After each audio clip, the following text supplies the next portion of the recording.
La pilule pour hommes. Un sujet qui faisait déjà débat dans les années 70. Vous la prendriez? Ah oui, absolument. Hein. Sûr? Ah oui, pas de raison. Moi, je vous dis, c'est simplement bien pour les pays sous-développés. Je suis contre les pilules, monsieur. C'est tout. Pourquoi? Parce que on peut faire l'amour sans les pilules. À cette époque, les premières recherches médicales émergeaient alors, quelques années seulement après la légalisation en France de la pilule féminine. Concernant la production des spermatozoïdes, on a pensé pouvoir trouver des hormones, exactement comme chez la femme, qui bloqueraient soit la fabrication des spermatozoïdes eux-mêmes, soit les gonadotrophines de l'hypophyse, qui, comme chez la femme, stimulent le testicule pour produire les spermatozoïdes. Le sujet était aussi évoqué dans des émissions de débat. Exemple ici sur le plateau de l'émission Aujourd'hui Madame. Ce médecin présentait différentes alternatives contraceptives pour les hommes. La pilule en faisait partie, mais selon lui, sa généralisation n'était pas pour demain.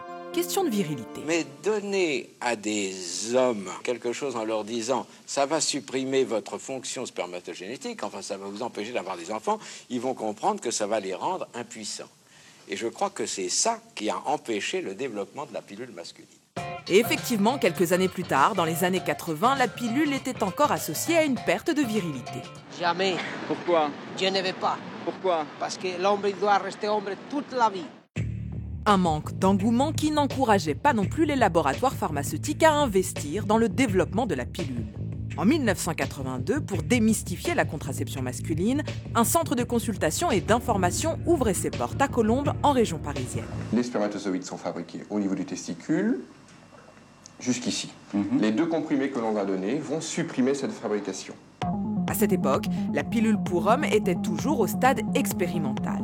Seuls quelques membres de l'ARDECOM, l'association pour la recherche et le développement de la contraception masculine, acceptaient de jouer les cobayes. Pour eux, prendre la pilule était alors un acte militant. Mais pour nous, c'était une démarche qui était importante pour partager la responsabilité de la contraception avec nos partenaires et assumer avec elles le désir ou le non-désir d'enfant. Aujourd'hui, la pilule masculine fait toujours l'objet d'essais cliniques, 50 ans après les premières expérimentations. Pourtant, les Français semblent plus réceptifs à cette contraception.